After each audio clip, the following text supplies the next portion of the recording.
This helps describe things in a poetic or rhyming fashion. Figurative language creates special effects and clarifies ideas. Literature becomes more vivid and impactful kung ginagamitan sa mga metaphor, idioms, and personification. Now, ang Biblia, special ni siyang pagkaobra sini. Why? Why is it special? Because it is a history book, but not only that it records historical facts, it also gives us doctrinal dogmas, geographical locations, prophetical promises, and general rules to live by. The Bible is special in that way that it describes and defines itself.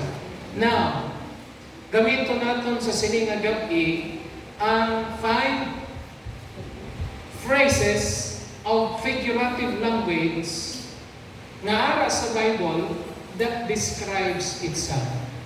Kung papaano niya ginpakilala ang Biblia using figurative language that will assist us in understanding the Bible's declaration of its particularity and versatility.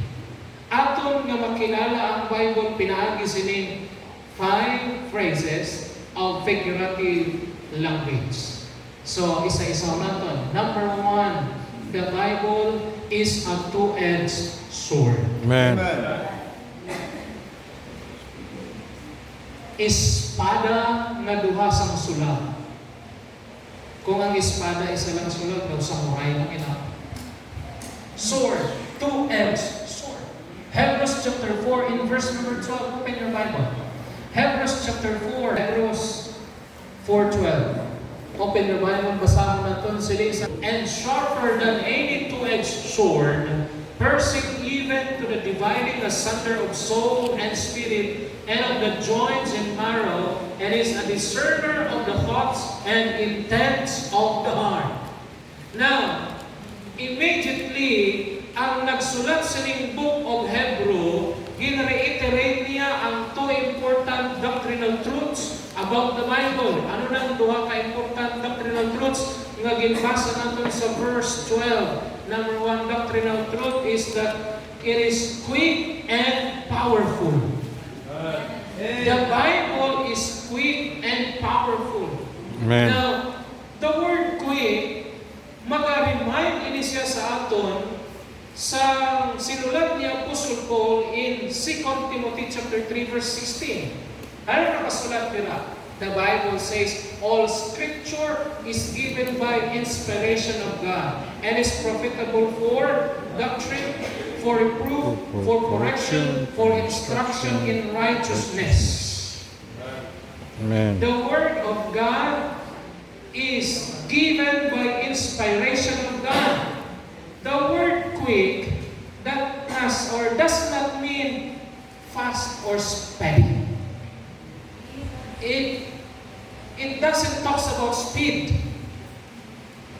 Hindi ang kadasigon ang ginaistoryahan din sining word na quick. It does not mean fast. The word quick means alive or to live. Amen. Buhi.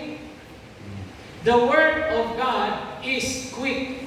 Ang pulong sang Diyos, buhi. Amen.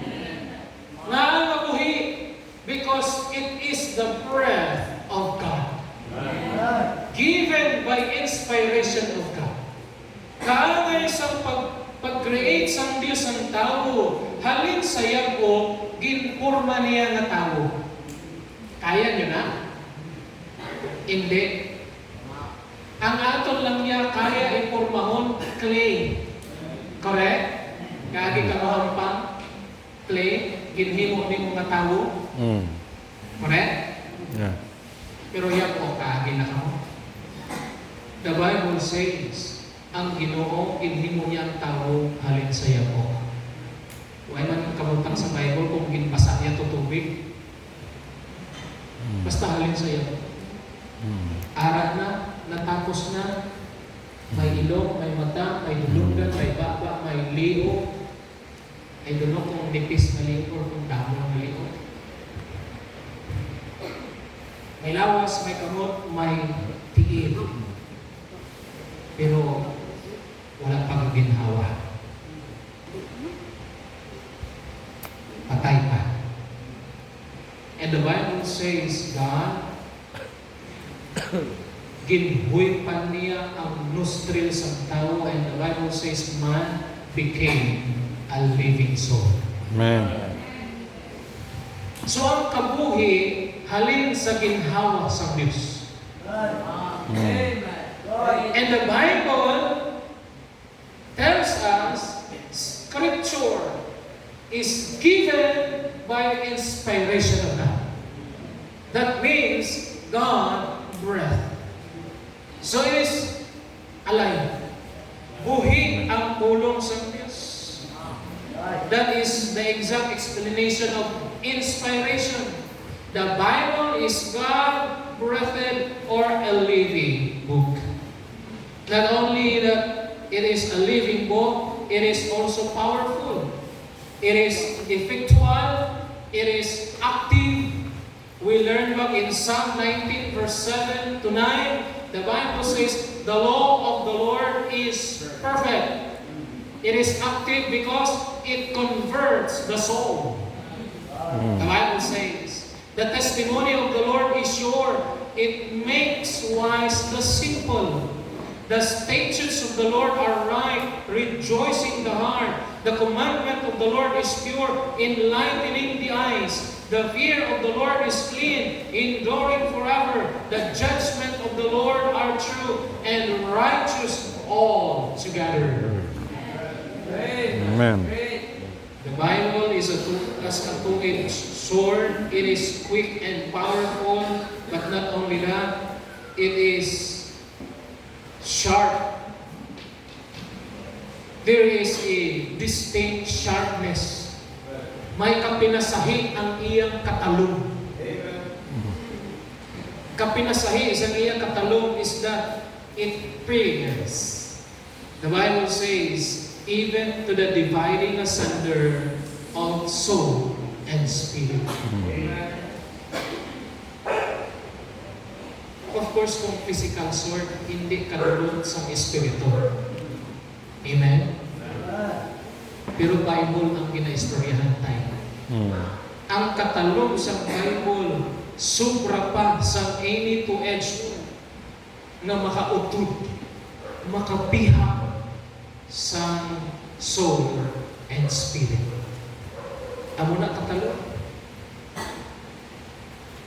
We know this is figurative language because the Bible is a book and not a sword, of course. So what is the writer explaining? Anong gina-explain niya diri? The Bible is not a weapon that would inflict damage. Hindi siya patalong or kagamitan pag-away na makadamage as one cuts to the left and then the right. But its sharpness would be more in line with the surgeon's scalpel.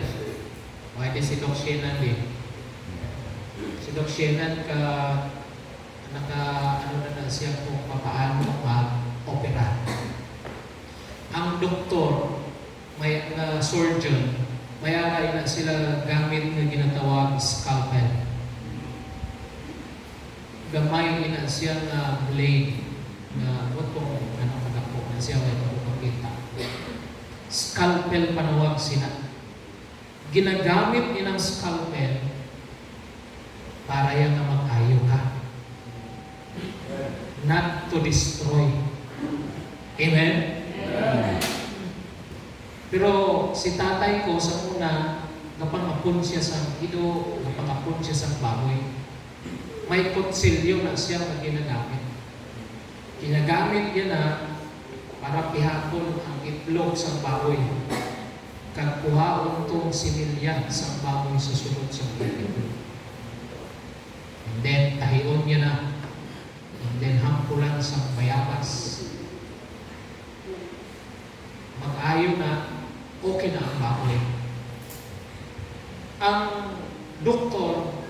the surgeon used a scalpel to heal a patient.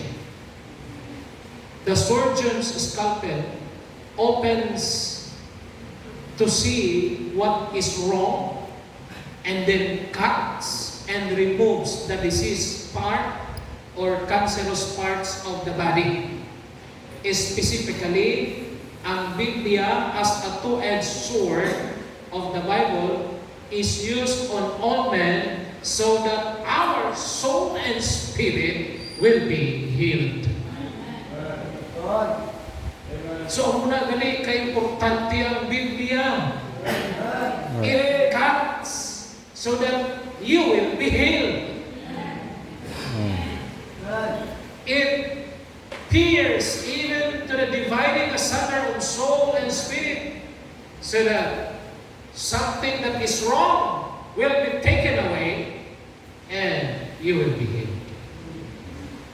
The Bible condemns the unbeliever.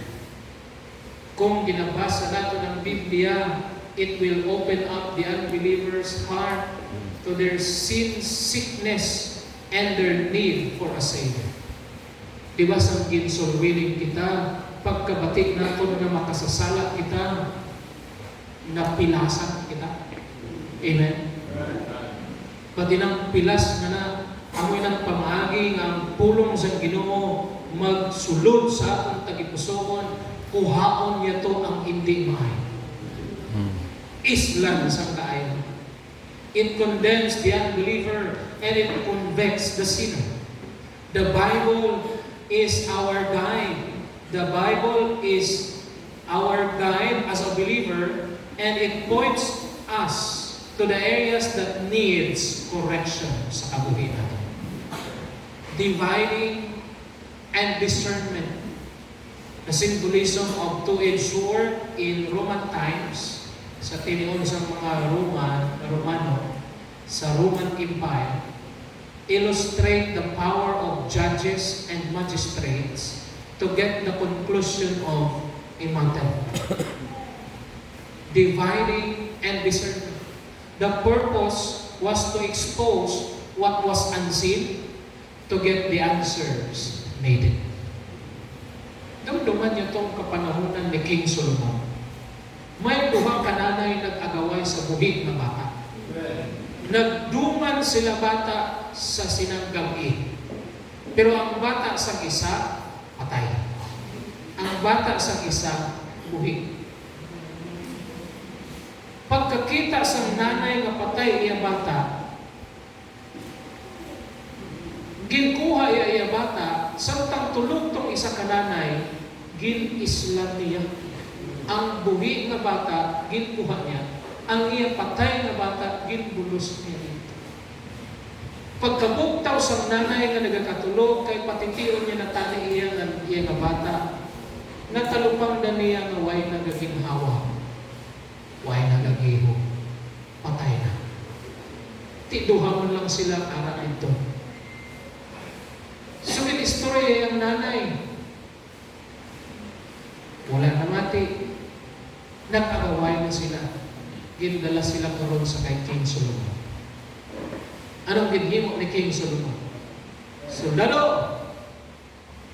Piha ka ng bata.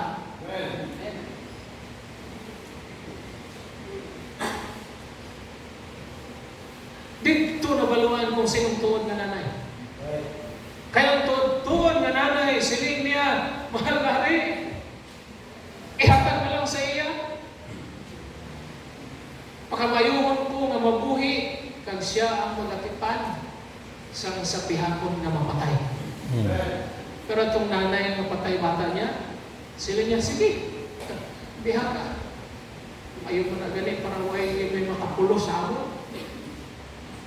Yung tarong na nanay, hindi gid siya sugod na ang bata, patyo. Right. So the sword exposed what is unseen and it gives the answer for the truth nga tingma nila nga makita. The Bible was not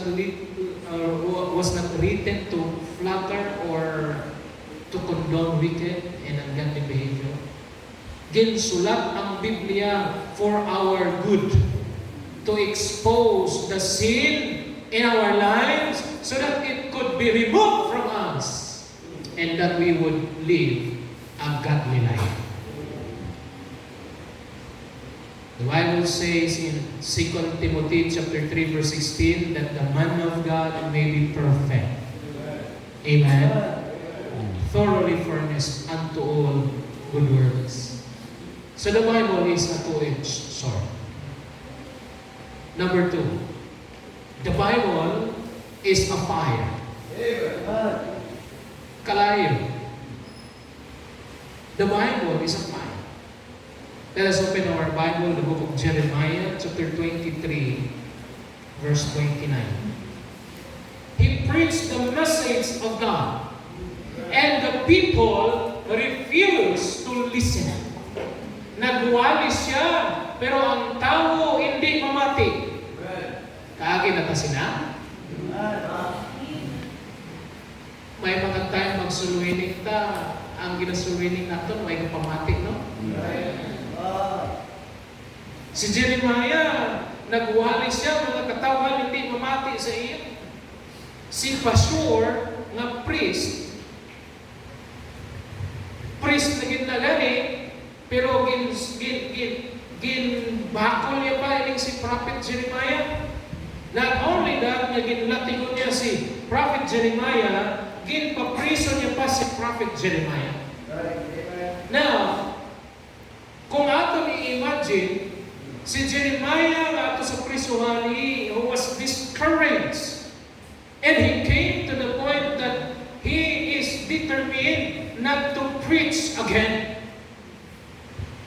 Lain niya si Apostol Paul kay sa prisuhan, upod niya si Silas, nagkanta pa saya, nagdayaw sa Diyos. But the situation in Jeremiah, ato siya sa prisuhan, siling niya sa iya kaugalingon, di na ko maghambal-hambal sa iyong pangalan. Hindi na ko magwali. Pero siling niya, he could not do it. Why?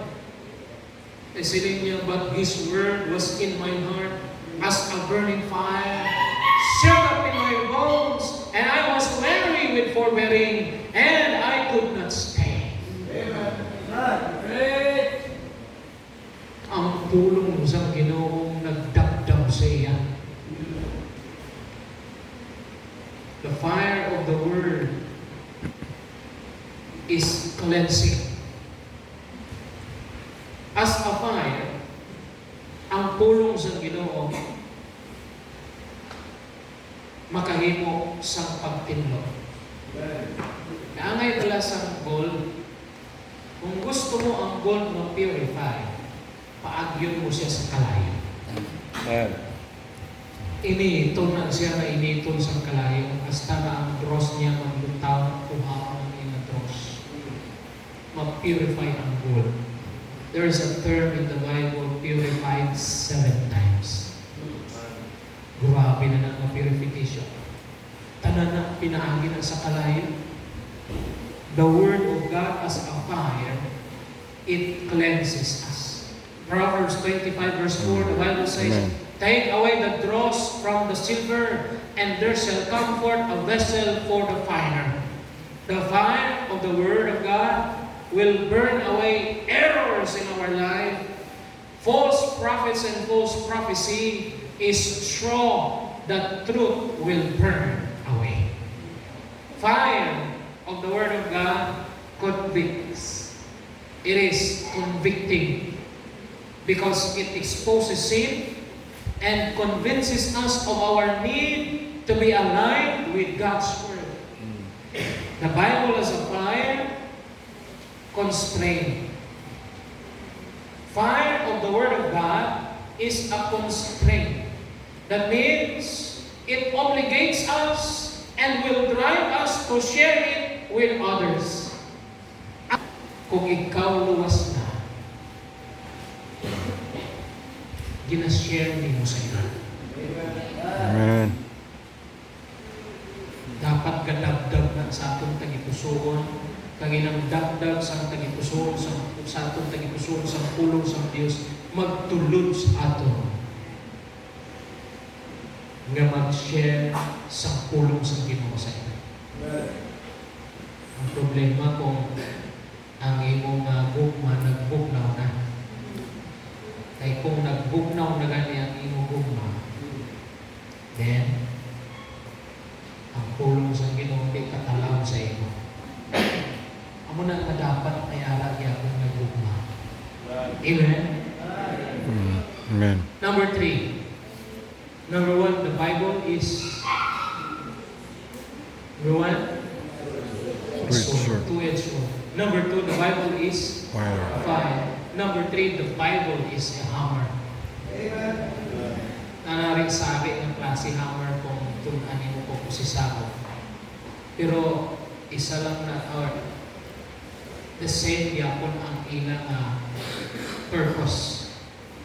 Jeremiah chapter 23 verse 29, the Bible says, "Is not my word like as a fire, saith the Lord, and like a hammer that breaketh the rock in pieces?" Ang Biblia, hindi lang kay two-edged sword siya, hindi lang kay kalayo, kundi hammer pa. Maso. Maso. Tatlo ka thoughts about hammer.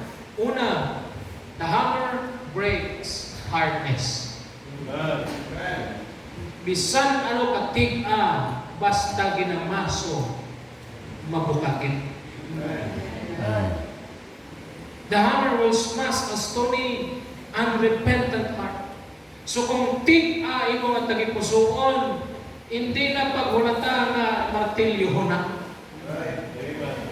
Pahubo ka na nadaan. Kay sakit na kung martilyo na ang gamiton. Sakit na gid kung maso na gid yan gamiton. Bukon niya gid ng katig-as na. That is why ang pulong sa Ginoo, bisan ano katig-as ang tao, basta makawati pulong sa Ginoo. Patig-awon niya man ang tagipusoon, pero bukon ina sa maso. The hammer breaks the hardness. Ikaduha, the hammer bursts false doctrine. It breaks down false teaching. It breaks down